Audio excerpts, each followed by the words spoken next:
Years ago, a woman came to me. She was 47 years old, and doctors told her she had 6 months to live. Cancer had spread through her body like wildfire. She sat in my office and said, "Dr. Murphy, I've tried everything. Surgery, treatments, prayers, that didn't work. I'm ready to give up." I looked at her and said, "My dear, you haven't tried the one thing that matters most. You haven't spoken to your cells." She looked at me like I'd lost my mind. But I promise you, what happened in the next 3 months defied every medical prediction those doctors made. And it wasn't a miracle in the way most people think. It was simply divine order being restored. Stay with me, because the principle that healed her is inside you right now, waiting to be activated. My friend, I know why you're here. You're tired. Tired of treatments that don't work. Tired of pain that won't leave. Tired of hoping and praying and trying everything, only to wake up tomorrow feeling the same way you feel today. Maybe you've been told there's nothing more that can be done. Maybe you've been managing symptoms for years, without ever addressing the root cause. Maybe you're watching someone you love suffer, and you feel helpless. I understand. I've sat with thousands of people, just like you, and I want you to know something right now, before we go any further. This isn't your fault. Let me tell you what's really happening. You've been fighting your body. You've been treating it like an enemy that betrayed you, like a machine that broke down. You wake up every morning cataloging what hurts, what's wrong, what's getting worse. And with every worried thought, every fearful diagnosis you repeat to yourself, every time you say my arthritis, or my chronic condition, you're actually reinforcing the very pattern you want to escape from. Nobody taught you that your subconscious mind doesn't judge whether your thoughts are good or bad. It simply accepts them as instructions, and builds accordingly. Nobody told you that the words you speak and the images you hold in your mind are literally programming your cells, moment by moment, day by day. Here's what most people get wrong, and why they stay sick. They think healing is about fighting disease. They declare war on their bodies. They battle cancer. They combat illness. And what happens? The thing you fight grows stronger.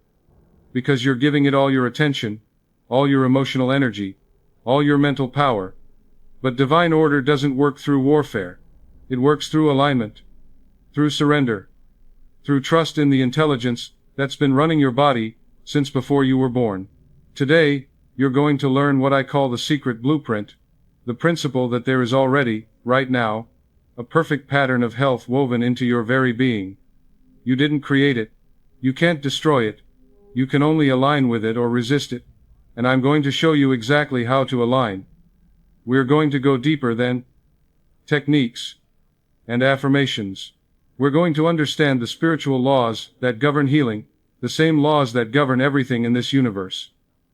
You're going to learn how to speak the language your cells understand, how to release the toxic patterns stored in your subconscious, how to activate the healing intelligence that never left you. For over 30 years, I've watched people walk away from death sentences. Not occasionally. Not rarely. Regularly. I've seen tumors disappear. I've seen chronic conditions that lasted decades vanish in weeks. I've seen people in wheelchairs walk. People given up on by medicine return to perfect health. Not because I'm special. Not because they were special. But because they learned to work with the divine order instead of against it. By the end of this teaching, you'll no longer feel like a victim of your body. You'll understand that you have authority, real authority, over your health. You'll have specific practices you can begin tonight. And most importantly, you'll feel something shift inside you. That's when you'll know the blueprint has been activated. So settle in, my friend. Open your mind. Let go of everything you think you know about healing. Because what you're about to discover has been hidden in plain sight your entire life. Now let me take you back to that woman I mentioned, because her story contains every principle I'm going to teach you today. When she sat down in my office, I could see the fear written all over her face. Her hands were trembling. Her skin had that gray pallor that comes from months of worry and sleepless nights. She'd lost weight. Her eyes were sunken. And more than the physical deterioration, I could feel the heaviness of defeat surrounding her like a dark cloud. She'd given up. Not just on treatment. She'd given up on life itself. I asked her a simple question. Do you believe God made you? She looked at me, a little confused by the question, but she said yes.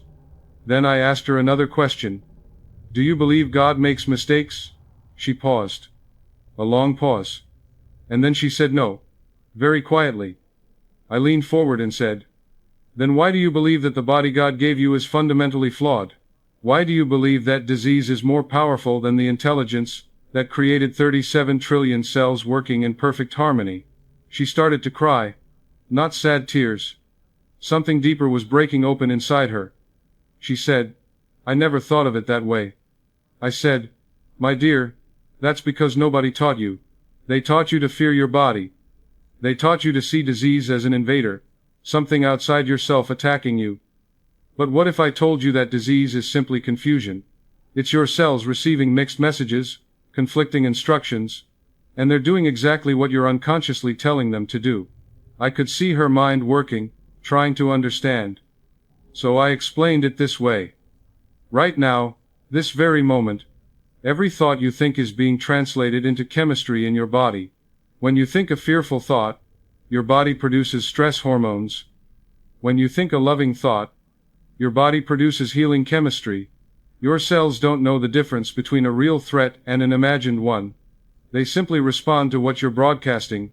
And you, my dear, have been broadcasting fear, worry, and death for months. Your cells are listening. They're obedient. They're giving you exactly what you're asking for. She said, but I don't want this. I don't want to die. I said, I know you don't consciously want it, but your subconscious mind, the part of you that actually runs your body, is accepting the diagnosis as final. Every time you say I have 6 months to live, you're impressing that instruction onto your subconscious.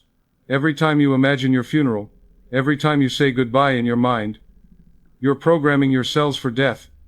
Not because you're bad. Not because you're doing it on purpose, but because you don't understand the law. Then I taught her something that changed everything.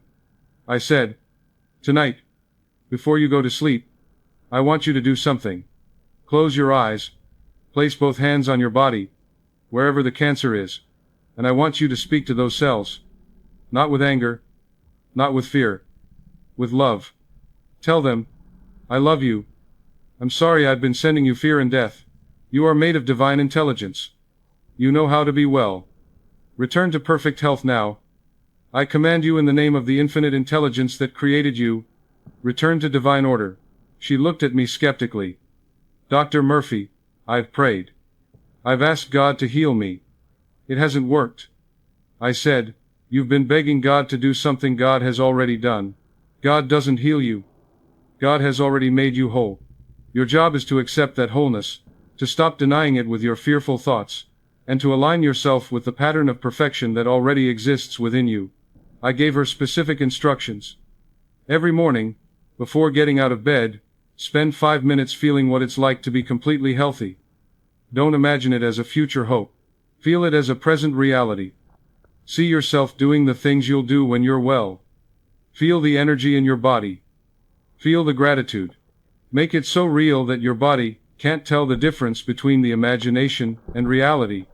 Because to your subconscious mind, there is no difference. She agreed to try. Not because she believed it would work, but because she had nothing left to lose. That was 3 months before her doctors expected her to die.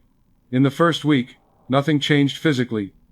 But she told me later that something changed inside. A small spark of hope. A feeling that maybe, just maybe, she wasn't as helpless as she thought. She did the practice every morning and every night. She talked to her cells with love. She stopped saying my cancer. She started saying the condition my body is resolving. 3 weeks in, something shifted. The constant pain in her abdomen decreased. Not gone, but noticeably less. She had more energy. She could eat a little more. She called me excited, almost afraid to hope. I said, keep going. Don't stop now. Don't check for results every day, like you're pulling up a plant to see if it's growing roots. Plant the seed, water it with your faith, and let divine intelligence do the work. By week 6, she went back to her oncologist for a routine scan. She didn't tell him what she'd been doing. She just went for the scan. When the results came back, the doctor called her into his office with a puzzled expression. He said, "I don't understand this. The tumors have shrunk. Significantly. Not a little. A lot. This doesn't usually happen. Without treatment." He asked her what she'd been doing differently. She smiled, and said, "I've been following a different kind of prescription. One that works from the inside out." 3 months later, the same timeline her doctors had given her to die, she had another scan. The doctor walked in, sat down, and said words she never thought she'd hear. "I don't see any cancer. It's gone. We call this spontaneous remission. We don't know why it happens." She called me that day, crying so hard she could barely speak. "Dr. Murphy," she said. "The cancer is gone. They can't find it." The doctor said spontaneous remission. I said, "My dear, there's nothing spontaneous about it. It's divine order restored. You stopped blocking the healing that was always trying to happen. You aligned yourself with the blueprint." But here's what she did that most people never do. She didn't just use techniques. She changed her entire relationship with her body. She stopped seeing it as an enemy. She started treating it like a beloved friend, who'd been trying to communicate with her for years. And when she listened, when she responded with love instead of fear, her body responded the only way it could. It healed. Now you might be wondering if her story is unique. Maybe she was special somehow. Let me tell you about another person. A man, a successful businessman, 42 years old. He came to me with a bleeding ulcer that had plagued him for 3 years. He'd tried every medication, every diet. Nothing worked. The pain was constant. He was losing weight. He couldn't sleep. His doctor told him if it didn't improve soon, they'd have to remove part of his stomach. I sat with him, and I asked him a question that seemed to come out of nowhere. "Who haven't you forgiven?" He looked at me like I was crazy. "What does forgiveness have to do with my stomach?" I said, "Everything. Your body doesn't know the difference between a physical poison and an emotional one. Resentment is acid. It burns. And you're holding on to something, someone, and it's eating you alive from the inside." He got angry. "That's ridiculous. This is a physical problem. I need medical help, not psychology." I said, "Then why hasn't the medical help worked?" He didn't have an answer. I said, "I'm not telling you to stop seeing your doctor. I'm telling you there's something deeper going on here. And until you address it, your body will keep manifesting the same problem in different ways. Come back when you're ready to tell me the truth." It took 3 more sessions before he finally broke down. He told me about his brother, a business partnership that went wrong, money that was stolen, a betrayal that happened 5 years ago. He said, "I think about it every day. I see his face. I imagine confronting him. I fantasize about revenge. Sometimes it's the first thing I think about when I wake up." I said, "And where do you feel that anger in your body?" He put his hand on his stomach. "Right here. It burns." I said, "That's not your ulcer talking. That's unforgiveness talking. Your body is manifesting externally what you're carrying internally." I taught him a practice. Every night before bed, he had to say out loud, "I forgive my brother completely. I release all resentment. I set myself free." He resisted. "I can't do that. I'm not ready." I said, "You don't have to feel it. You just have to say it. Eventually, the feeling will follow. But your subconscious needs to hear new instructions. Right now, it's building your body based on resentment.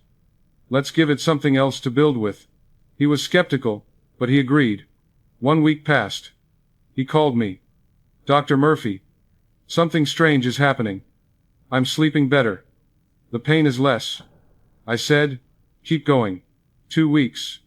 He said the burning sensation was half of what it was. 4 weeks. He went back to his doctor for a follow-up. The doctor examined him and said, "I don't know what you're doing, but the ulcer is healing." 6 weeks after he started the forgiveness practice, the ulcer was completely gone. He came back to see me, humbled. He said, "I didn't believe it could work. I thought emotions and body were separate things." I said, "My friend, Everything is connected. Your thoughts create your emotions. Your emotions create your chemistry. Your chemistry creates your physical reality. You were literally digesting anger, and it was destroying you. When you released the anger, your body had no reason to maintain the symptom. Now you might be thinking, but Dr. Murphy, my situation is physical, not emotional. I have a real disease. Real symptoms. This isn't in my mind. And I want to be very clear with you, my friend. I'm not saying disease is imaginary. I'm not saying pain isn't real. What I'm saying is that the root cause is always deeper than the physical symptom. The symptom is the effect. The cause is in consciousness. Let me tell you about a young girl. She was 8 years old. Her mother brought her to me because she had constant infections. Ear infections. Throat infections. Respiratory infections. She was on antibiotics more often than she was off them. Her immune system was weak. She missed a lot of school. The mother was terrified. She said, "Dr. Murphy, I'm afraid she'll never be strong like other children. She's fragile. She's always been fragile." And right there, I heard the problem. The mother's belief. Children are like sponges. They absorb everything around them, especially the beliefs of their parents. This little girl was living in an atmosphere of fear. Every day, her mother's worry was impressing upon her subconscious mind the belief that she was weak, fragile, always sick, and her body, obedient as always, was manifesting that belief. I didn't work with the child, I worked with the mother. I said, "You love your daughter deeply. I can see that. But your fear is making her sick. Every time you say she's fragile, every time you treat her like she's breakable, every time you expect her to get sick, you're programming her subconscious mind. She's becoming what you believe about her." The mother started crying. "I don't mean to hurt her. I'm just worried." I said, "I know. But worry is negative prayer. It's faith in the wrong outcome." I taught the mother a new practice. Every night, as the little girl was falling asleep, the mother would sit beside her and say, "Your body is strong. Your body is well. Divine order flows through every cell. You are healthy, you are protected, you are safe." I told her, "Say it with feeling, believe it as you say it. Impress it upon her subconscious mind, while she's in that receptive state between waking and sleeping." The mother was skeptical, but desperate. She did it every single night. She also stopped talking about her daughter's weakness. She stopped expecting sickness. She started treating her like a healthy, strong child. In 3 months, something remarkable happened. The infection stopped. Just stopped. The little girl started playing sports. Her energy increased. Her color improved. 6 months later, the mother brought her back to see me. She said, "Dr. Murphy, I can't believe it. She hasn't been sick once. Not one infection. What happened?" I said, "You changed the mental atmosphere she was living in. You stopped feeding her subconscious the belief in weakness, and you started feeding it the belief in strength." Her body simply aligned with the new belief. The mother said, "But what about genetics? What about her weak immune system?" I said, "Genetics load the gun, but belief pulls the trigger. Yes, she may have had a predisposition. But predisposition is not predestination. You have authority over how genes express themselves. And that authority is exercised through belief. You see, this isn't about positive thinking in the way most people understand it. This isn't about pretending everything is fine when it's not. This is about understanding divine law. The law that governs how your subconscious mind builds your body. The law that governs how beliefs become biology. Let me tell you something from my own journey, because I didn't always understand this. In my early years of ministry, I prayed for people, and I saw some heal while others didn't. I couldn't understand why. I believed in God. I believed in prayer. I believed in miracles. But it seemed so random. Some people got their miracle, others didn't. And I struggled with that. I questioned everything. Why would God heal one person and not another? Why would a good person suffer while a not-so-good person thrived? It tormented me. Then one night, I was studying scripture, and I came across a line that changed everything. The kingdom of heaven is within you. Not coming someday. Not up in the sky. Within you. Right now. And suddenly, I understood. God isn't up there somewhere deciding who to heal and who not to heal. God has already done the healing. The pattern of perfect health is already built into your being. It's part of the kingdom within. Your job isn't to beg God for something God has already given. Your job is to accept it, to claim it, to align yourself with it. I tested this principle on myself. I was dealing with a health challenge at the time, chronic exhaustion that wouldn't go away no matter what I did. I'd been praying, God, please give me energy. Please heal me. Nothing changed. Then I changed my prayer. I stopped asking. I started claiming. I would say, divine energy flows through me now. I am strong, I am well, I am vibrant. Thank you, God, for the perfect health that is mine. At first, it felt like I was lying. I wasn't energetic. I was exhausted. But I persisted. Every morning and every night. I claimed it as if it were already true. I stopped talking about my exhaustion. I stopped identifying with it. And within 2 weeks, everything shifted.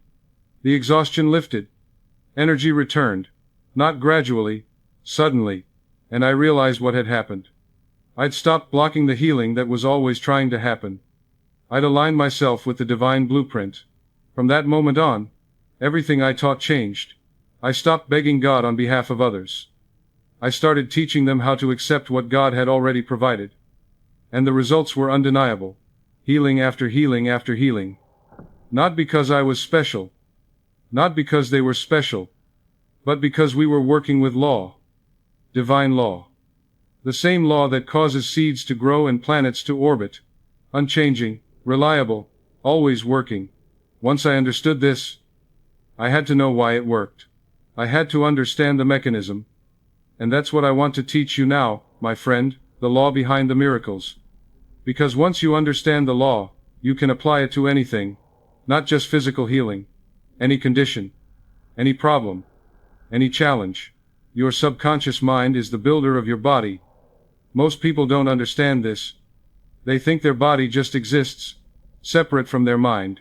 But your body is a living, breathing manifestation of your habitual thinking.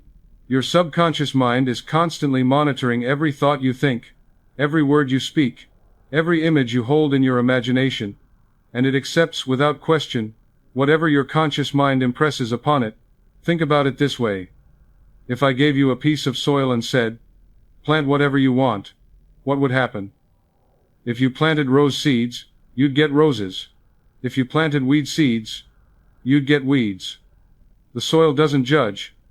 It doesn't say, oh, you're a good person, so I'll give you roses even though you planted weeds. No. The soil is neutral. It grows whatever you plant.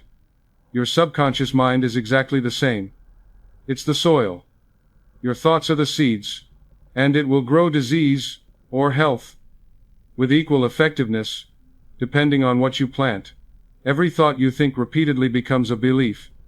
And every belief becomes biology. This isn't mysticism. This is science. The placebo effect proves that your mind can create physical reality. When people are given sugar pills and told they're powerful medicine, 30 to 40% of them get better. Why? Because they believe they're getting medicine, and their subconscious mind produces the healing chemistry their body needs. The pill didn't heal them. Their belief healed them. Now here's what most people don't realize. If belief in a fake pill can heal, then what is belief in a real diagnosis doing? When a doctor tells you that you have 6 months to live, and you accept that as truth, you've just impressed a death sentence onto your subconscious mind. And your subconscious, being obedient, begins to shut your body down according to that timeline. Not because the doctor was right, but because you believed the doctor was right. I want you to understand something crucial. No person, no diagnosis, no prognosis, has more authority than the divine intelligence within you. None. That doctor is not God. That test result is not God. That genetic report is not God. They are all observations of current conditions. They are not declarations of final truth. The only final truth is that there is a perfect blueprint of health within you that cannot be destroyed by any external circumstance. But here's the challenge. Why do we accept a doctor's words so easily, while struggling to accept God's words? Because we've been trained to trust the external more than the internal. We've been trained to believe what we see more than what we know spiritually. And that's where we get into trouble. Because what you see is always a reflection of what you've been believing. You're looking at yesterday's thoughts made manifest. If you want to change what you see tomorrow, you have to change what you're thinking today. Your subconscious mind is impersonal. It doesn't care about you emotionally. It simply executes instructions. If you consistently think, "I'm getting sicker," it says, "Yes, sir," and builds a sicker body. If you consistently think, "Divine order is restoring me to perfect health," it says, "Yes, sir," and builds a healthier body. It doesn't judge which instruction is better.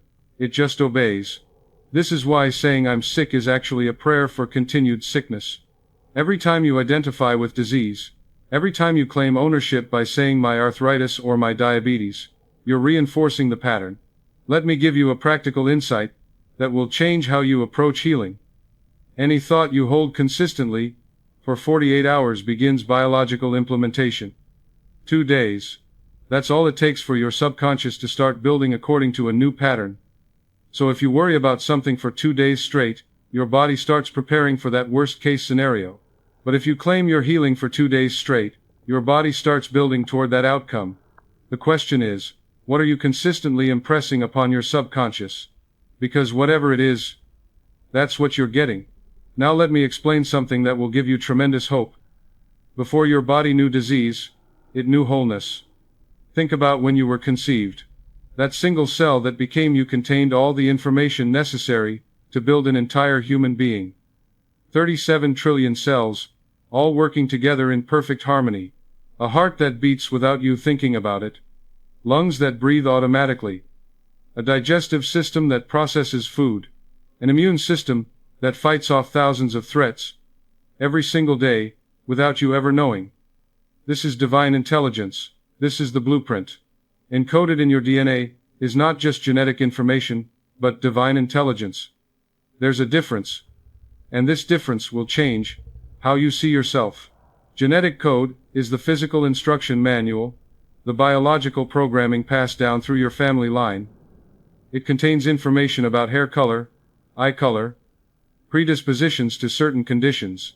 But divine blueprint is the spiritual template, the perfect pattern of health that existed before any genetic mutation, before any family illness, before any inherited weakness.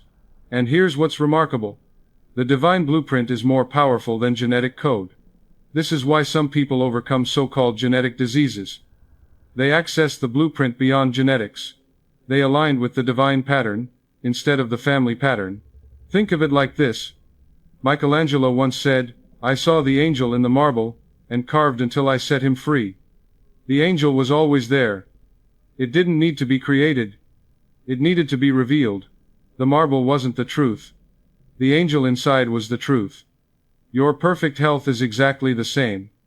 It doesn't need to be created. It needs to be revealed. The blocks, the disease, the symptoms, these are the excess marble. Your work isn't to build health. Your work is to remove what's covering it. What are the blocks? Fear. Deep, pervasive fear that something is fundamentally wrong with you. Unforgiveness, resentment toward others, or yourself that you've been carrying for years, sometimes decades. False beliefs, ideas about disease, about your body, about your worthiness that simply aren't true but that you've accepted as truth. Toxic thoughts, the constant mental chatter that reinforces illness instead of wellness. And trauma stored as cellular memory. Every unprocessed emotion, every unresolved conflict, every painful experience that your body remembers even when your conscious mind has forgotten. Every unprocessed emotion, every unresolved conflict, every negative belief about yourself is like a layer of marble covering the angel. And here's the great reversal in thinking that will change everything for you. You're not trying to become healthy. You're revealing the health that's already present. You're not trying to fix something broken. You're removing the interference. The health is there. It's always been there. It's just been covered up. The Bible says it clearly. The kingdom of heaven is within you. Not above you, not outside you, not something you have to earn or achieve. Within you, right now. The perfect pattern is internal. It's not something you have to go searching for in the world. It's something you have to uncover within yourself. It was placed there, before you were born. Before you made any mistakes. Before you got sick. Before anything went wrong. The blueprint has always been there, waiting for you to align with it. This is why affirmations work, by the way. Not because they create new reality, but because they acknowledge present reality that you've been denying. When you say, I am healthy, you're not lying. You're not pretending. You're speaking to the divine blueprint within you. You're calling it forth from the invisible realm into the visible realm. You're commanding your subconscious to align with the truth instead of the illusion. You're removing the interference of fearful thinking and replacing it with truth. Now let me teach you something that most people never learn, and this is crucial to your healing. Your cells don't speak English. They don't understand words the way your conscious mind does. You can repeat affirmations all day long in perfect English, but if your cells don't understand the language, nothing changes. So what language do they speak? They speak the language of feeling. Words without feeling are powerless. They're just noise. But feeling without words is instinctive healing. Your cells respond to two things, mental imagery and emotional tone. This is why visualization works so powerfully. Your subconscious mind thinks in pictures, not concepts. It doesn't understand abstract ideas. It understands images. When you visualize yourself healthy, when you create a vivid mental image of your body working perfectly, your subconscious accepts that image as instruction and begins building toward it. But here's the key that most people miss. The image alone isn't enough. You have to feel the emotion of that image. You have to feel what it feels like to be completely well. The emotion that heals is gratitude, love, and peace. This is the frequency of divine order. When you feel these emotions, your body produces healing chemistry. Endorphins, the body's natural painkillers. Serotonin, which regulates mood and promotes well-being. Oxytocin, the bonding hormone that reduces stress and inflammation. DHEA, which supports immune function. These are natural medicines your body knows how to make. But it only makes them when you're in the right emotional state. On the other hand, the emotions that harm are fear, resentment, and anxiety. These are the frequencies of chaos. When you feel these emotions, your body produces stress hormones. Cortisol, which suppresses immune function and raises blood sugar. Adrenaline, which increases heart rate and blood pressure. Over time, these chemicals break your body down. They create inflammation. They disrupt sleep. They interfere with digestion. They make you more susceptible to disease. So you see, it's not just what you think, it's what you feel. Here's a practical example that will make this clear.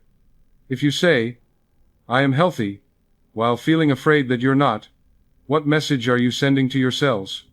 Confusion. Your words say one thing, your emotions say another, and your subconscious doesn't know which to believe, so it defaults to the stronger signal. And emotion is always stronger than words. Always. This is why positive thinking alone doesn't work. You can repeat affirmations all day long, but if you're feeling the opposite emotion, you're not making progress. You might even be reinforcing the problem. The alignment principle works like this, and this is a law. Thought plus feeling plus belief equals manifestation. All three must line up. You think the thought, I am healthy. You feel the emotion of health, gratitude, vitality, peace. You believe it's possible. Not just theoretically but actually, personally, for you. When these three come together in harmony, your subconscious has clear instruction, and it begins creating that reality in your body. But if even one element is missing, the manifestation is delayed or blocked entirely. Now let me tell you why children heal faster than adults, because this reveals something important. It's not because their bodies are younger or more resilient. Children get sick just as easily as adults. They're exposed to the same germs, the same viruses, the same environmental factors, but they heal faster. Why? Because they have less mental interference. A child doesn't analyze, and doubt, and question. A child doesn't lie awake at night worrying about what might happen. A child feels and accepts. When a child gets a cut, they don't worry about whether it will heal. They don't research complications online. They don't catastrophize. They just know it will heal. And it does. Quickly. Efficiently. Adults, on the other hand, worry constantly. We monitor every symptom. We check and recheck.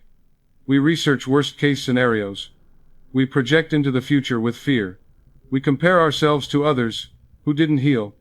And all that mental activity interferes with the natural healing process. It's like planting a seed and then digging it up every day to see if it's growing. The constant interference prevents the natural process from unfolding. So if you want to heal like a child, you must learn to trust like a child. Plant the seed of healing in your subconscious, water it with faith, and then leave it alone. Stop checking. Stop monitoring. Stop worrying. Just trust. There's something else I need to tell you about, and this is deep work that most people avoid because it's uncomfortable. Your body remembers every emotion you've ever suppressed, every tear you held back, every scream you swallowed, grief you didn't fully feel, anger you pushed down, fear you pretended wasn't there, shame you buried deep. These emotions don't just disappear into thin air. They get stored in your cells as memory, cellular memory. And over time, they create blockages in your body. They disrupt the flow of divine order. They become physical symptoms. Let me give you an example. A woman came to me with chronic shoulder pain. She'd had it for 15 years. No injury. No accident. Just constant pain. She'd tried everything. Physical therapy, massage, medication, injections. Nothing helped. I asked her, "What happened 15 years ago?" She looked confused. "What do you mean?" I said. "Something significant happened in your life, 15 years ago, right around the time this pain started. Think." She thought for a moment. Then her face changed. She said, "My father died." I said, "And did you grieve?" She said, "I couldn't. I had to be strong for my mother and my siblings. I held it together. I didn't cry at the funeral. I just kept going." I said, "My dear, that grief didn't disappear. You stored it in your body. Your shoulders have been carrying the weight of that unexpressed grief for 15 years. She started crying right there in my office. Deep, heaving sobs. Grief that had been locked away for a decade and a half came pouring out. And you know what happened? Within a week, the shoulder pain was 50% better. Within a month, it was completely gone. She didn't need more physical therapy. She needed emotional release. This is cellular memory, and it's one of the main reasons people stay sick even when they're doing everything right with diet, exercise, and positive thinking. The emotional wounds are still festering underneath. How do you clear cellular memory? You feel it fully. Then you release it consciously. You can't heal what you won't feel. You have to be willing to let those old emotions come up, to acknowledge them, to thank them for trying to protect you, and then to consciously let them go. This is deep work. It's not always comfortable. Sometimes it means crying. Sometimes it means getting angry in a safe space. Sometimes it means feeling fear without running from it. But it's necessary. Because as long as those emotions are stored in your body, they're interfering with your healing. They're sending conflicting signals to your cells. Your affirmations say health, but your cellular memory says pain. And your body doesn't know which instruction to follow. Here's a simple practice for emotional release that you can do right now. Close your eyes. Take a few deep breaths. Place your hand on your heart, and ask yourself, what emotion have I been avoiding? What feeling have I been pushing down? Don't think about it intellectually. Just feel into your body. Where is there tension? Where is there heaviness? That's where the stored emotion lives. Now, instead of pushing it away, breathe into it. Let it come up. If tears come, let them flow. If anger comes, express it safely. If fear comes, acknowledge it. Say out loud, I feel this. I allow this. And now I release this. Thank you for protecting me. But I don't need you anymore. I let you go. You might need to do this multiple times for deep wounds. That's okay. Healing happens in layers. But each time you release stored emotion, you're removing a block. You're clearing interference. You're allowing divine order to flow more freely through your body. And you'll notice, physical symptoms often shift immediately after emotional release. Pain decreases. Energy increases. Sleep improves. Digestion normalizes. Because you've removed the root cause. Now let me teach you about divine order versus personal willpower, because this is where a lot of people get exhausted and give up. There are two paths to healing.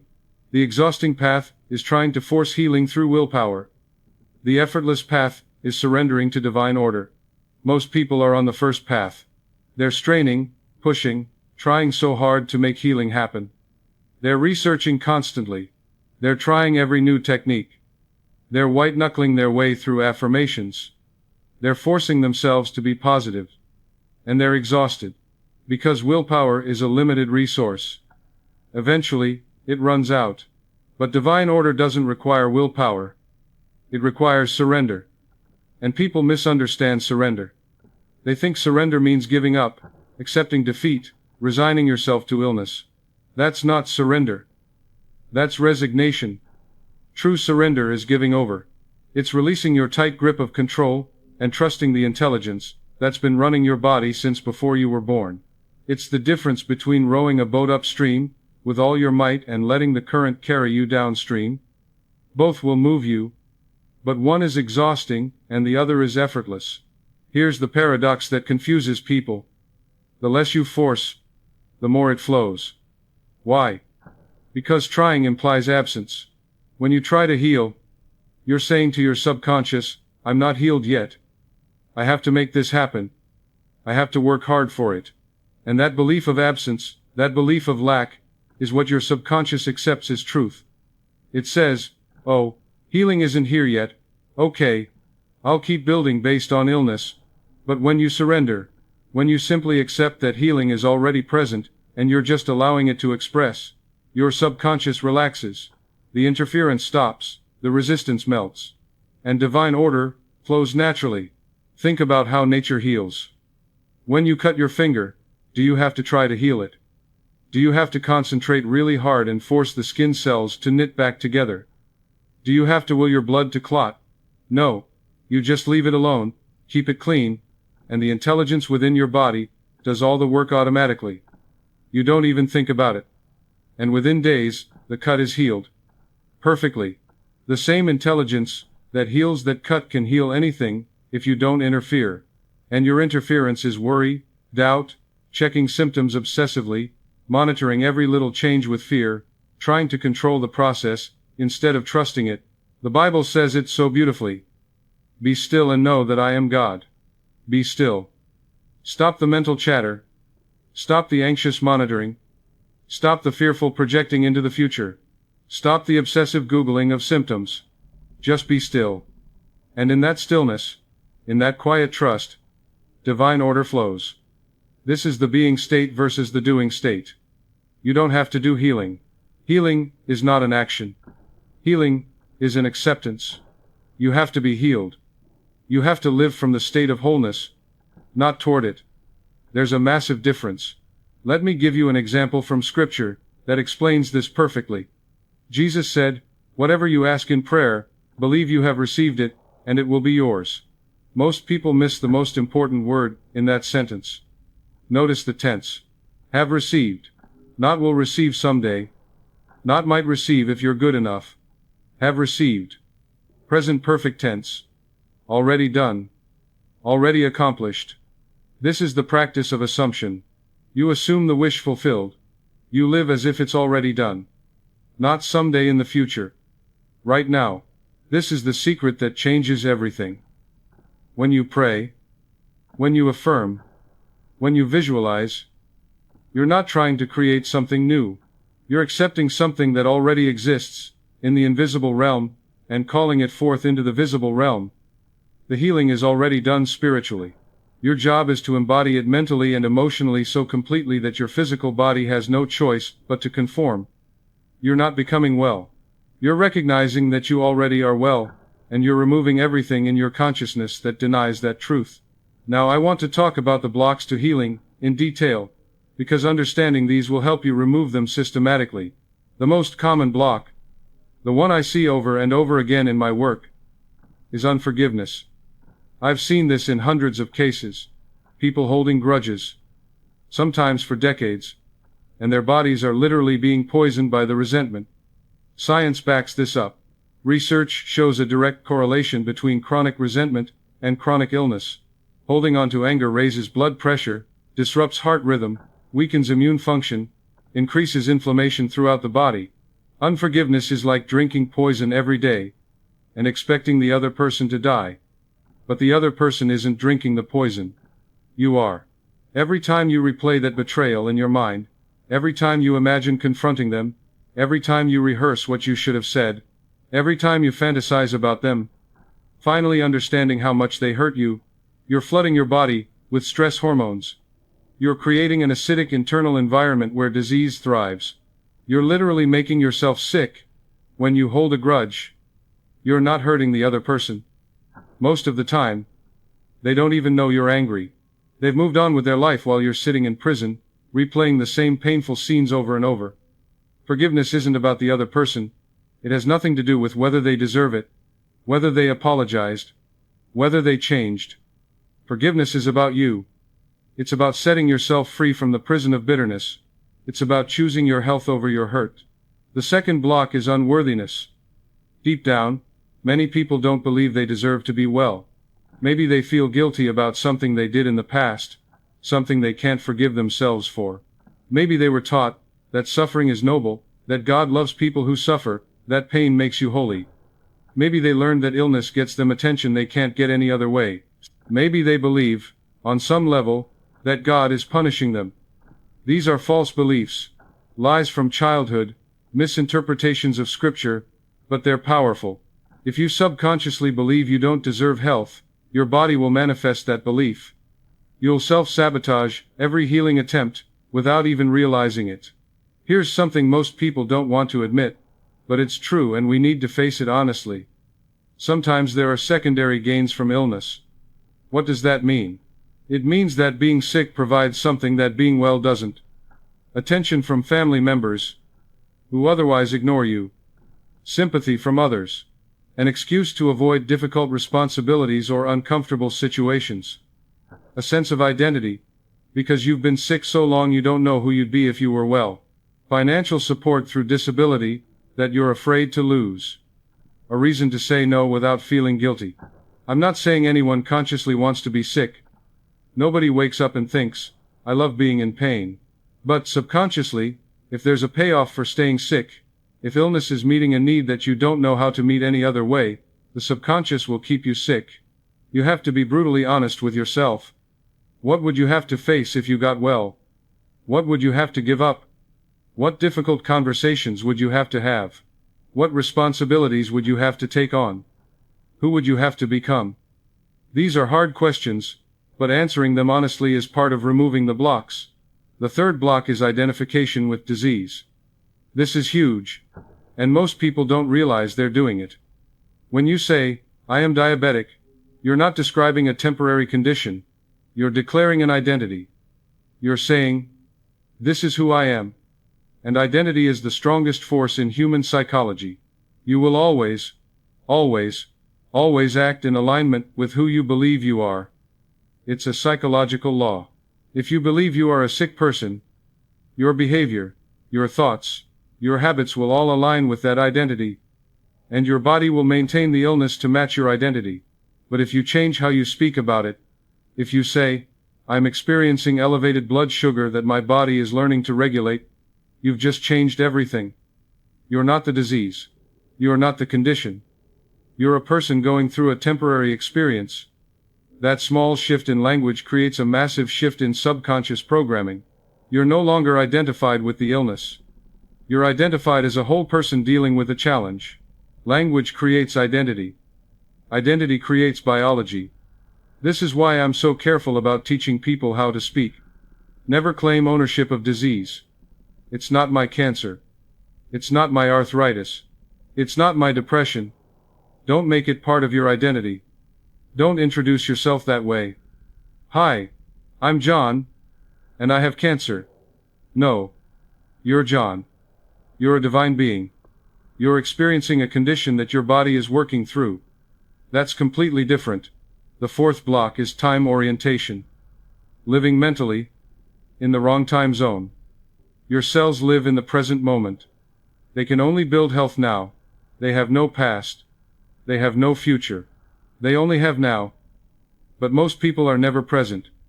They're either in the past, replaying old traumas, rehearsing old arguments, regretting old decisions, or they're in the future, worrying about what might happen, imagining worst-case scenarios, catastrophizing, and when you're mentally in the past or future, you're not available to healing in the present.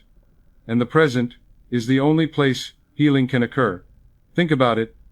When you're lying in bed at night worrying about next month's doctor appointment, your body is responding as if that appointment is happening right now. Your heart rate increases. Your muscles tense. Stress hormones flood your system.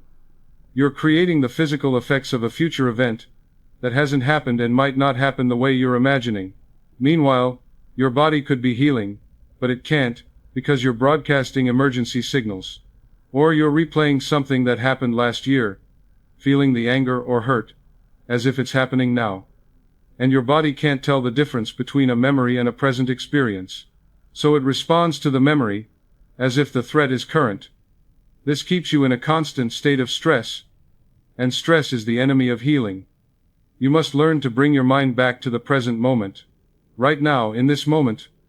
Are you okay? Right now, are you safe? Right now, can you breathe? Then stay here. This is where healing happens. The fifth block, and this is perhaps the most insidious, is conflicting beliefs. Split consciousness. Consciously, you want to be healthy. You're doing affirmations.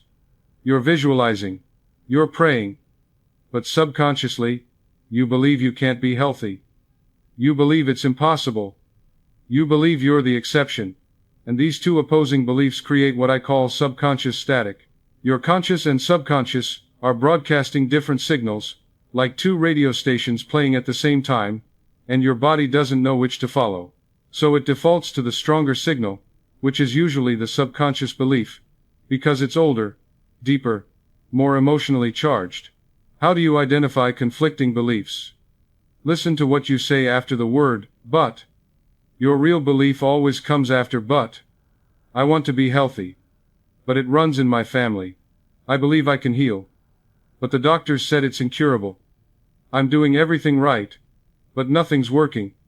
I trust God, but I'm scared. The second part of those sentences, the part after but, that's your real belief.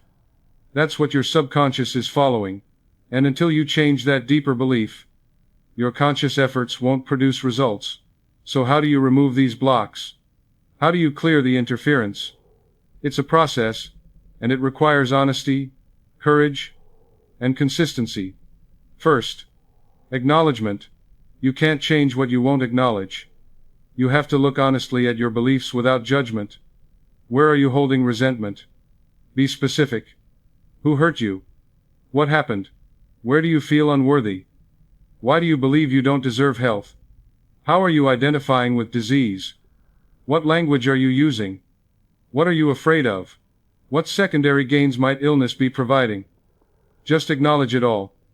Write it down if that helps. No judgment. No shame. Just truth. Second, forgiveness. This is not optional. You must forgive everyone who hurt you. Not because they deserve it. Because you deserve freedom. Forgive your parents for what they didn't give you.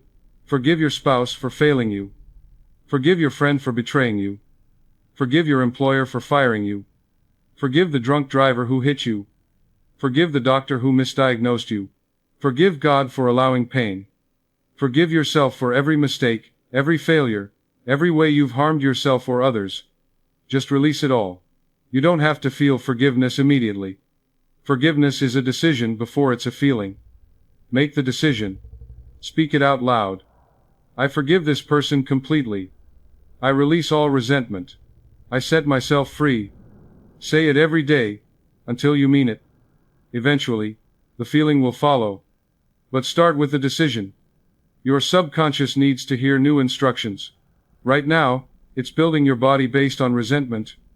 Give it something else to build with. Third, release. Consciously let go. This is a mental and emotional act. Imagine those old beliefs, those old resentments, those old fears, those old identities as physical objects you're holding in your hands. Heavy stones. And you've been carrying them for so long your arms ache. Now make a conscious decision to open your hands and let them drop. Visualize them falling away from you, hitting the ground, rolling away. Feel the lightness. Feel the freedom. Feel your hands empty, ready to receive something new. Say out loud, I release this now. It no longer serves me. I let it go. Fourth, replacement. You can't just remove old beliefs and leave a vacuum. Nature abhors a vacuum. You have to replace old beliefs with new ones. This is where affirmations come in. But not as wishful thinking, as reprogramming. You're installing new software in your subconscious. Divine order flows through me. Perfect health is my birthright. I am healed, I am whole, I am free. My body knows how to heal itself. I trust the intelligence within me. I am worthy of perfect health. I forgive everyone, including myself. I release all that blocks my good. I accept healing now. Say these daily, multiple times a day, with feeling. Don't just recite them like a robot. Mean them. Feel them. Let them sink into your subconscious. Over time, they'll replace the old programming. The old beliefs will fade. The new beliefs will take root. And your body will begin to reflect the new programming. Now I know what you're thinking, my friend. This all makes sense, Dr. Murphy, but how do I actually do this? How do I start? Where do I begin? What are the practical steps I can take tonight? That's exactly what I want to give you now. Real practices. Specific techniques. Things you can begin immediately that will activate the blueprint within you. Practice number 1, the morning blueprint activation. This is the most important practice I'm going to give you. Do this before you get out of bed every single morning, without exception. This is not negotiable if you want results. The reason is simple. When you first wake up, your subconscious mind is still in that receptive state between sleep and waking. Your conscious mind, with all its doubt and worry and analytical thinking, hasn't fully activated yet. This is the most powerful time to program your subconscious mind. This is when new beliefs can slip past your mental defenses and take root in your deeper mind. Here's exactly what you do. The moment you wake up, before you check your phone, before you think about your to-do list, before you start worrying about the day, place your hand on your heart. Feel your heartbeat. That steady rhythm that's been going since before you were born. That's divine intelligence. Close your eyes. Take 3 slow, deep breaths. Breathe in through your nose. Hold for a moment. Breathe out through your mouth. Feel your body waking up. Feel the life force moving through you. Then speak directly to your body. Say out loud, or silently with conviction. Every cell in my body is listening to me now. Say it with authority. You're not asking. You're not hoping. You're declaring. You have authority over your body. Then state the divine truth.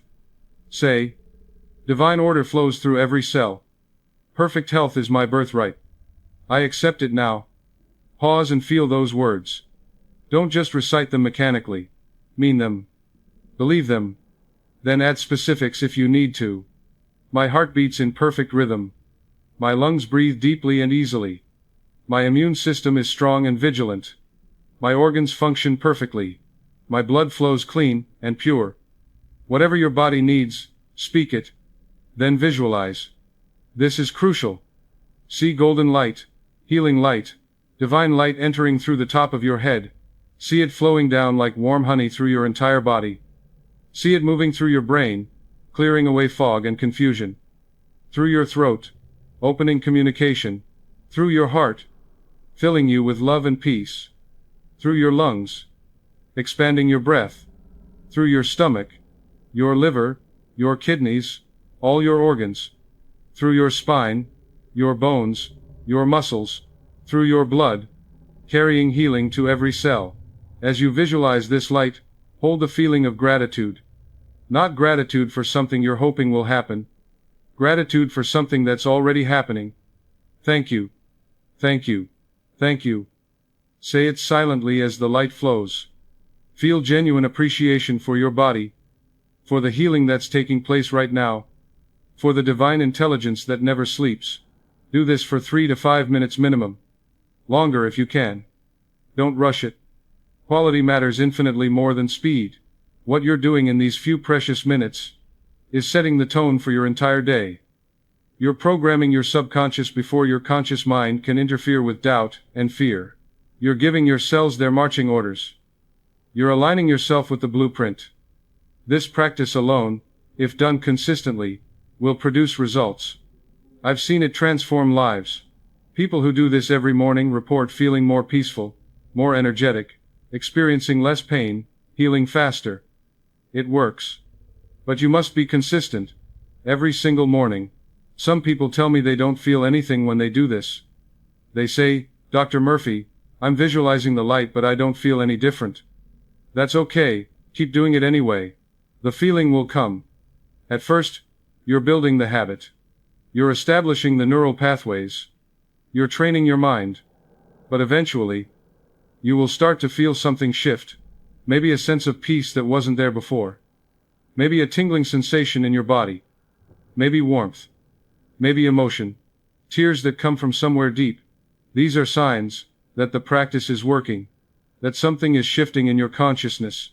But even if you don't feel anything dramatic, trust that it's working. Your subconscious is receiving the instruction. The seeds are being planted. Trust the process. Common mistake to avoid. Don't make this a mental checklist. Don't rush through the words just so you can check it off your to-do list and move on with your day. This is not a task. This is communion. This is sacred time between you and your body, between you and the divine intelligence within you. Treat it that way. Give it the reverence it deserves. Those few minutes might be the most important minutes of your entire day. Practice number 2, the cellular conversation technique. Do this anytime symptoms appear, anytime fear arises, anytime you feel pain or notice something wrong in your body. This is your tool for immediate intervention. The moment you feel pain, the moment you notice discomfort, this is what you do. Don't panic. Don't immediately start Googling symptoms. Don't spiral into worry. Instead, pause. Identify exactly where you feel the pain, the disease, the discomfort. Place your hand there gently, lovingly. Not with fear. Not with anger or frustration. With love. Imagine you're comforting a small child who's frightened. That's the energy you want. Then speak directly to those cells. Say, I love you. I'm sorry I've been sending you fear and worry. I'm sorry I've been treating you like an enemy. You are made of divine intelligence. You know exactly how to be well. Then thank those cells. This might sound strange, but it's important. Thank you for trying to communicate with me. Thank you for trying to protect me. Thank you for working so hard. Acknowledge that even disease is your body's attempt to communicate something, to protect you from something, to get your attention. Then give new clear instructions. Return to divine order now. Heal. Be whole. Be at peace. You are perfect. You are healthy. You are strong. And this is crucial. After you give the instruction, release attachment to when or how it happens. Don't sit there monitoring to see if the pain decreases in the next 5 minutes. Don't keep checking to see if it's working. That checking, that monitoring, that's doubt. And doubt blocks healing. Just give the instruction clearly, then trust it's being carried out. Let it go. Move on with your day. I had a woman who did this practice religiously with a tumor in her breast. Multiple times every day, whenever she thought about it, she would place her hands on her breast and talk to the tumor with love. Not with fear. Not with hatred. Not with, get out of my body, you evil thing. But with love. She would say, I know you're trying to protect me from something. Thank you. Thank you for working so hard. But I don't need this protection anymore. I'm safe now. You can dissolve now.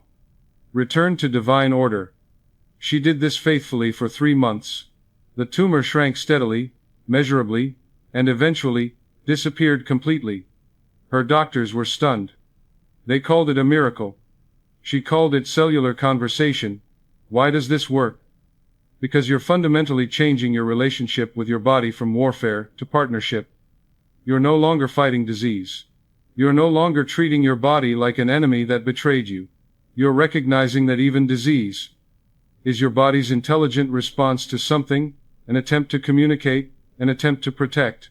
And when you respond with love, with understanding, with gratitude, with new clear instructions, your body responds. It has no choice. It's designed to obey you. You are the authority. Important. Do this with genuine feeling, not rote mechanical repetition. If you're just saying words without meaning them, without feeling them, you're wasting your time. Remember, your cells don't speak English. They speak feeling. The transformation happens in the emotional shift, not in the words themselves. So mean it when you speak to your cells. Feel love for them. Feel gratitude. Feel compassion. They're listening. They're responding. Practice number 3. The evening forgiveness release. Before you go to sleep every night, clear the day's emotional toxins. This is like taking a shower for your mind. You wouldn't go to bed covered in physical dirt, would you? You'd wash it off first. Don't go to bed covered in emotional dirt either. Resentment, anger, fear, worry, these are toxins just as real as physical dirt.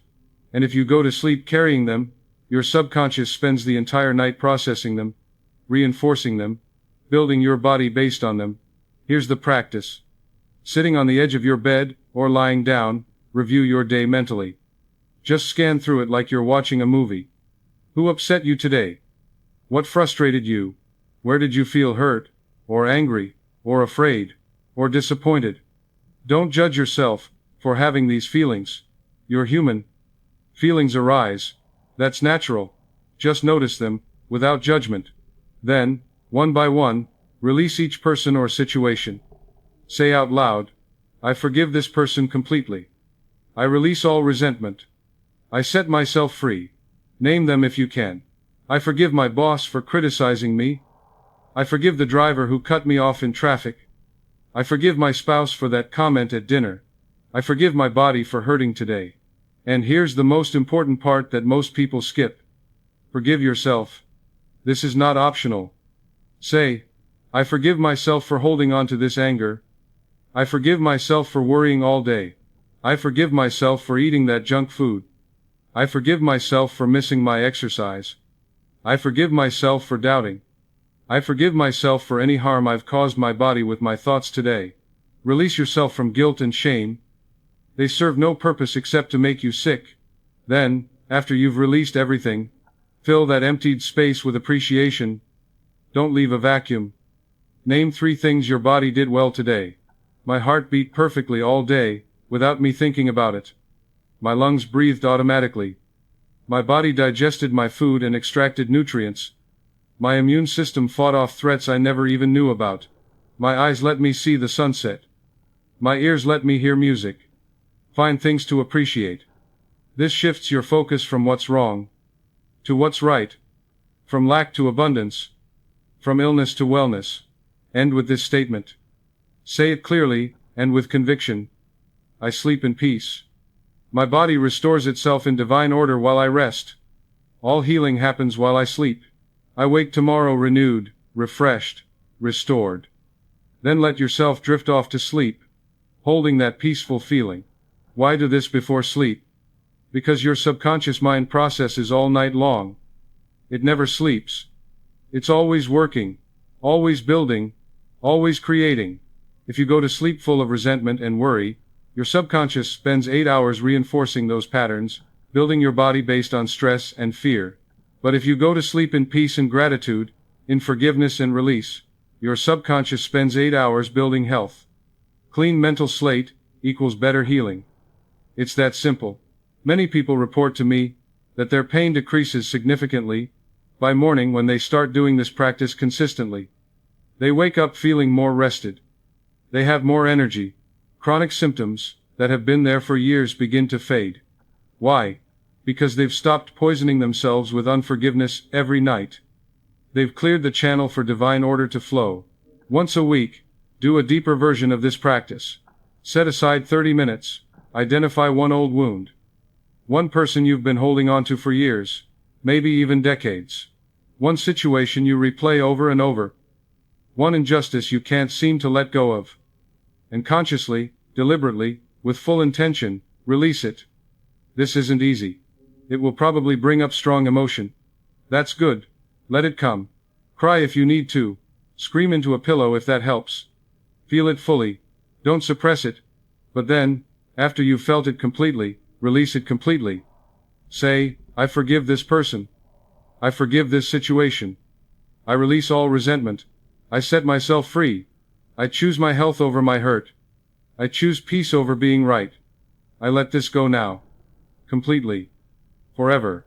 The physical impact of this deep forgiveness work is profound. I've seen it over and over. Chronic conditions that have lasted for years often shift dramatically when old deep unforgiveness is finally released. Back pain that's been there for a decade suddenly eases. Migraines that come every week stop. Digestive issues resolve. Sleep improves. Energy returns. It's like removing a dam that's been blocking the river. Once it's gone, everything flows again. Practice number 4, the assumption walk. Multiple times, throughout your day. Practice living from the wish fulfilled. This is so simple, but so powerful. Set a timer on your phone if you need to. 3 or 4 times a day, for just 2 minutes, act as if you're already completely well. Not someday. Right now. Walk with energy, even if you feel tired. Straighten your spine. Lift your head. Move your body with confidence. Speak with strength, even if you feel weak inside. Smile, even if you don't feel like it. Thank God or the universe, or divine intelligence for your perfect health in present tense, as if it's already done. Say out loud or silently, thank you for my strong, healthy body. Thank you for the energy flowing through me right now. Thank you for perfect health. Thank you for vitality and strength. Thank you for my body that works perfectly. Not, thank you for the health I hope to have someday. No. Thank you for the health I have right now. Can you feel the difference? One is hope. The other is claim. One is future. The other is present. Your subconscious only responds to present tense.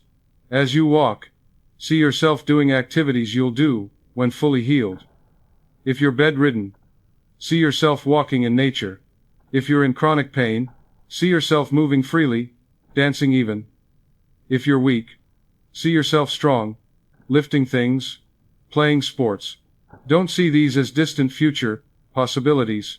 See them as now. Feel the emotions of that reality. Freedom, joy, gratitude, peace, excitement. Let those emotions fill your body. Your cells are listening. Do this multiple times throughout the day. 2 minutes here. 2 minutes there. It doesn't have to be long. But it has to be consistent, and it has to be felt. Why does this work? Because you're impressing your subconscious mind with the end result. You're programming it with the desired outcome. And your subconscious doesn't know the difference between a vividly imagined experience and a real one. To your subconscious, if you can see it clearly and feel it intensely, it's real. And it will begin to make your outer physical reality match your inner mental and emotional reality. This is law.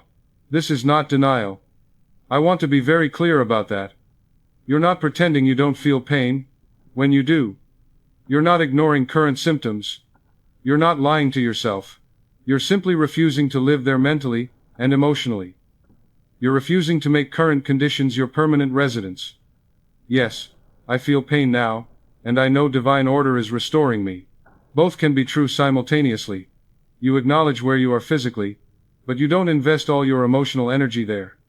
You invest your emotional energy in where you're going. Think of it like a split-screen television. On one side of the screen, current physical reality. This is where you are now. On the other side, the divine blueprint reality. This is the truth. You're aware of both screens, but you're giving your attention, your belief, your emotional energy, your mental focus to the blueprint side, not the problem side, where your attention goes consistently, where you invest your energy, your body follows. This is spiritual law. This is how it works. Practice number 5, the weekly blueprint meditation. Once a week, set aside time for an extended deep session, 20 to 30 minutes minimum. Find a quiet space where you absolutely won't be interrupted. Turn off your phone. Tell your family you need this time. Lock the door, if you have to. Create a sacred space. Maybe light a candle. Maybe play some soft instrumental music, nothing with words, just peaceful background sound. Sit or lie down comfortably. Close your eyes. Take several deep breaths, until you feel your body relaxing, your mind quieting. Now go deeper into visualization than you normally do during your daily practice. This is extended immersion. See yourself in complete perfect health, with vivid sensory detail. Where are you? Outdoors in nature? At home? Traveling somewhere you've always wanted to go? What are you wearing? See the colors. See the textures. Who's with you? See their faces. What are you doing? See yourself moving freely, doing things you haven't been able to do. Make it so real you can touch it. Engage all 5 senses. This is crucial. What do you see? Colors, light, shadows, details. What do you hear? Voices, laughter, music, birds, waves, wind. What do you smell? Fresh air, flowers, food cooking, ocean. What do you taste? What do you feel physically? The sun warm on your skin, cool breeze, grass under your feet, texture of clothing, someone's hand in yours. The more sensory detail, the more real it becomes to your subconscious. Stay in this vision. This is important. Don't just glimpse it for 30 seconds and move on. Stay there. Live in it. Walk around in this reality. Have conversations. Do activities. Make it so vivid and so real that it feels more real than your current physical circumstances. This is your future memory.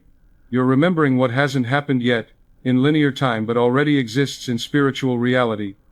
You're pre-living your healing, and your subconscious, which cannot tell the difference between real and vividly imagined, accepts this as truth and begins building your body to match. 20 to 30 minutes of this kind of deep, immersive, sensory-rich visualization once a week is more powerful than 100 shallow affirmations. You're literally rewiring your brain. You're creating new neural pathways. You're programming your subconscious at the deepest level. When you're done, when you feel complete, when you've lived so fully in that healed reality that it feels more real than your problems, come back slowly. Don't rush. Don't just jump up and go back to your day. Open your eyes gradually, stretch gently, and then make a powerful statement of claim. Say clearly, and with complete conviction, "This is done. It is finished. I accept it in faith and gratitude. I claim this healing now. Thank you. Amen." So be it. Then, and this is a key step most people skip, write in a journal. But here's what makes this different. Don't write about your visualization as a future hope or a nice experience you just had. Write as if you're describing your current reality right now. This is crucial. Today I woke up feeling energized and strong. My body is healthy and whole. I'm so grateful for the vitality flowing through me. I moved freely and without pain. I did things I love. I felt joy in my body. Write it present tense. Write it as fact. This reinforces the assumption in your subconscious even more deeply. Why once weekly instead of daily for this extended practice? Because it allows integration time. Your subconscious needs time to process, to integrate, to build. If you're doing intense deep visualization every single day, you can actually create mental and emotional exhaustion. Once a week keeps it fresh, keeps it powerful, maintains its impact. It gives your subconscious 6 days to implement what you impressed upon it in that one powerful session. Then you do it again. Each week building on the last. Each week going deeper. Each week making it more real. My dear friend, we've covered so much ground together today. So much wisdom. So many principles. So many practices. And I want to bring this all home for you now in a way that you can carry with you forever. Because I want you to walk away from this teaching with crystal clarity, with genuine hope, with real power. Let me distill everything we've talked about into its simplest, most essential form, so you never forget it. There is within you, right at this very moment, not tomorrow, not after you do enough affirmations, not after you become worthy enough, but right now, a divine intelligence that knows exactly how to heal you. This intelligence has been with you since before you were born. It's the same intelligence that grew you from a single cell into a fully formed human being, the same intelligence that beats your heart 70 times a minute without you thinking about it, the same intelligence that grows your hair and heals your cuts and fights off disease every single day without your conscious direction. This intelligence is not somewhere out there in the distant future. It's not in a doctor's office, though doctors can help. It's not in a pharmacy, though medicine has its place. It's not in a treatment center, though treatments can support. The real power, the ultimate power, is within you. It's woven into the very fabric of your being. It's encoded in every single cell. It's been there since the moment of your conception. It will be there until your last breath. This intelligence has never left you. Not for 1 second. You have only stopped listening to it. You've stopped trusting it. You've stopped aligning with it. Every cell in your body, all 37 trillion of them, is listening to you right now, at this very moment. They're not ignoring you. They're not rebelling against you. They're listening, waiting for your instructions, ready to align with the perfect blueprint of health that exists within you. That blueprint has never been damaged. It cannot be destroyed by any disease, any diagnosis, any condition. It's eternal. It's perfect. It's whole. Your only work, and I want you to really hear this, your only work is to stop interfering with it. Stop feeding your cells fear and worry and doubt. Stop waking up every morning cataloging symptoms. Stop identifying with disease. Stop saying my diabetes, my arthritis, my condition. Stop replaying the diagnosis like it's a life sentence handed down by a judge. Stop giving your power away to external authorities who, no matter how well-meaning, don't know the divine blueprint within you, can't see your spiritual reality, can only observe your current physical condition. Instead, start speaking to your body with real love. Genuine compassionate love. The way you would speak to a frightened child, or a dear friend. Start impressing upon your subconscious the truth of divine order, not as a hope, not as a wish, not as something you're trying to create, as a fact, as reality, as law, as something that already is, that you're simply accepting and allowing to express. Start living from the healing you desire, not toward it. This is the secret. Not toward it but from it. Live as if it's already done. Not because you're lying to yourself, not because you're in denial, but because spiritually, in the invisible realm, where all things are created before they manifest physically, it is done. The blueprint is complete. The pattern is perfect. Your job is just to remove what's covering it. Remove the fear. Remove the doubt. Remove the false beliefs. Remove the unforgiveness. Remove the identification with illness. Remove the interference. And let divine order flow. Let me give you something powerful to carry with you, an affirmation that contains all the wisdom we've covered, condensed into a few sentences. I want you to place your hand on your heart right now if you're able. Feel your heartbeat. That steady, faithful rhythm, that's been going since before you could remember, that's divine intelligence working. That beat that you didn't cause. That you can't stop, no matter how hard you try. That's the same intelligence that can heal anything. Now repeat this with me. Say it out loud if you can. Silently if you must. But with deep feeling. Always with feeling. Divine order flows through every cell of my body now. Perfect health is my natural state, my birthright, my spiritual inheritance.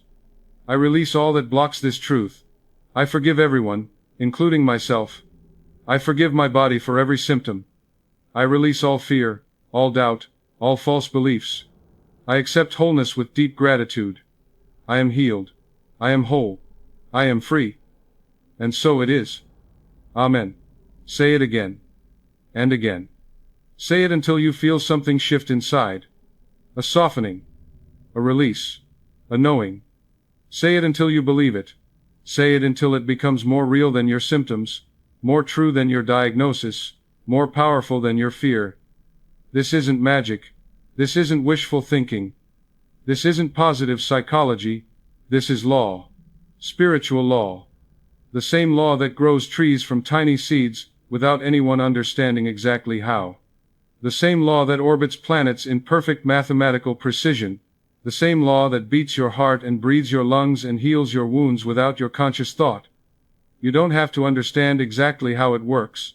Nobody understands how a seed becomes a tree, but it does, every single time, because it's law.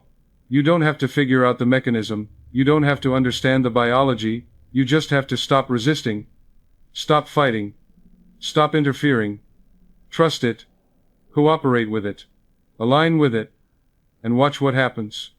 I've seen it thousands of times over 30 years. People who were given death sentences are alive and thriving decades later.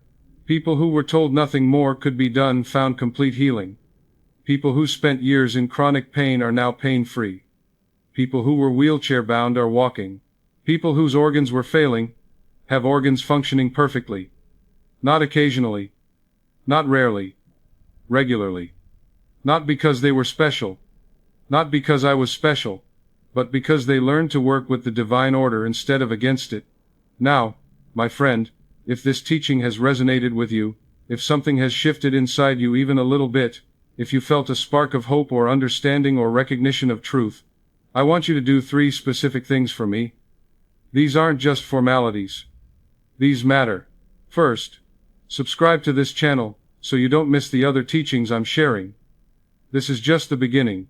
There's so much more wisdom.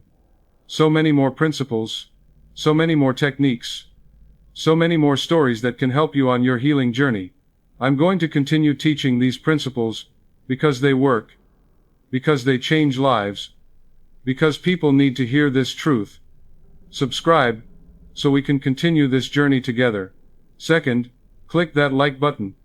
It seems like such a small thing, doesn't it? But it's not. It tells me this message helped you. It tells me these 80 minutes of teaching resonated with your soul. And more importantly, it helps this teaching reach someone else who desperately needs it. Someone who's about to give up. Someone who's been told there's no hope. Someone who needs to hear that there is a divine blueprint within them that cannot be destroyed by any circumstance. Your one click, that one simple action, might save someone's life. Think about that. It might be the thing that helps this video reach someone at their darkest moment, someone who's contemplating giving up, and this teaching gives them the hope and the tools to heal. Third, and this is perhaps the most important thing I'm going to ask you, leave a comment below. Don't just watch and leave. Participate. Be part of this community. Tell me what you're healing from. Tell me which practice you're going to start with tonight. Tell me what shifted for you during this teaching. What moment hit you? What principle made something click? What story gave you hope? Share your journey. Be vulnerable. Be honest. Because here's what happens. Your words, your testimony, your experience might be exactly what another person needs to read to have hope again. Someone might read your comment and think, if they're healing from that, maybe I can heal from this. If they were given that diagnosis, and they're working with these principles, maybe I can too. We're all in this together, supporting each other, lifting each other up, reminding each other of the truth when we forget. This isn't just about you healing. It's about all of us healing together. Don't keep this to yourself. Share your journey. Your healing might inspire someone else's healing. Remember this always, my dear friend. You are not your disease. You are not your diagnosis. You are not your symptoms. You are not your test results. You are not your medical history. You are not your family's genetic pattern. You are not what the doctors said. You are not what the statistics predict.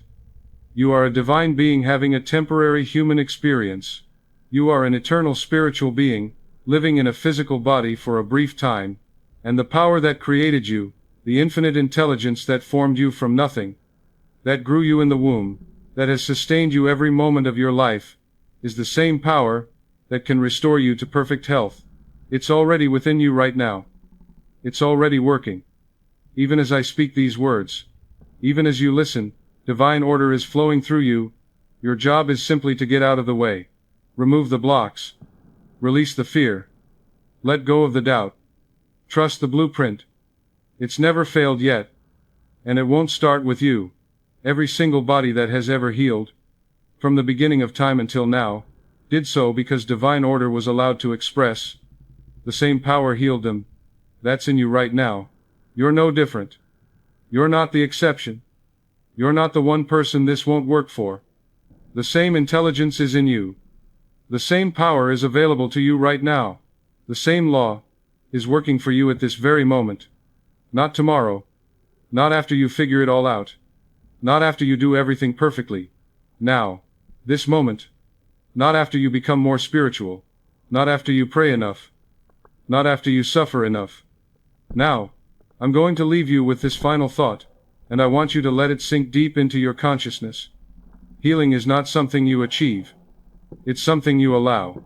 It's not something you earn through good behavior, or right thinking, or enough effort. It's something you accept as your birthright. It's not something outside you that you need to go get, search for, find, acquire. It's something inside you that you need to reveal, uncover, allow, accept. The work is not in becoming whole. The work is in removing what makes you believe you're not already whole. And that work, my beloved friend, begins tonight. Right now. With the first practice. With the first affirmation. With the first conversation with yourselves. With the first act of forgiveness. With the first moment of surrender. You have everything you need. Right now, nothing is missing. The power is within you. The blueprint is within you. The healing is within you. The intelligence is within you. The divine order is within you. Now go and claim it. Speak it into existence. Live it as if it's already done. Be it. Embody it. You are not waiting to be healed. You are accepting the healing that already is. Now go and live from that truth. I'll see you in the next teaching. Until then, be well, my friend. Be whole. Be at peace. Be blessed. And know with absolute certainty that divine order is flowing through every single cell of your body right now at this very moment, restoring you, renewing you, regenerating you, bringing you back to the perfection you never really lost. It was just covered for a while. Now it's being revealed. Trust it. Trust yourself. Trust the divine intelligence within you, and watch miracles unfold.